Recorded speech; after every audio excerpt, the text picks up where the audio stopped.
Day 43. It's after 8 o'clock, so I have run out of daylight. It looks actually a bit lighter, but yeah, my nose is a little bit obvious here. One of the hardest days so far on the trail for me. It has been raining for last 3 days.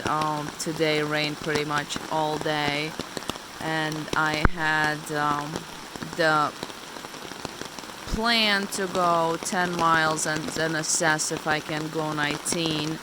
And after 10 miles, I got to the shelter.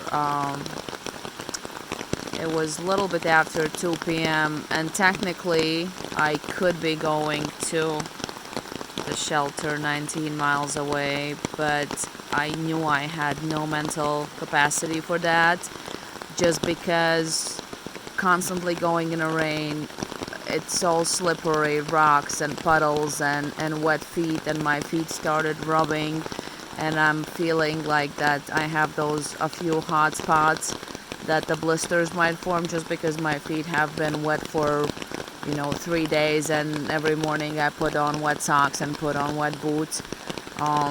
So I was negotiating was my ego, it was my sensible self, and I'm really, really glad that I stayed in a shelter that's a 10-mile mark for me, roughly 10, instead of trying to push to 19, and I just knew I would lose my marbles if I would not push to 19 by the end of the light, and if I needed to pitch a tent in this rain, that would be really, really challenging. So I have been sitting in a shelter with other hikers, made fire, ate a lot of food, just basically constantly ate for hours, just snacking out of boredom.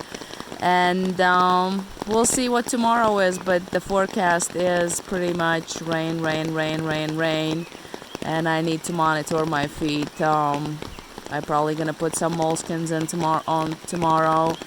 And sorry that I am not visible, but yeah, it's after 8, and the day is pretty much over.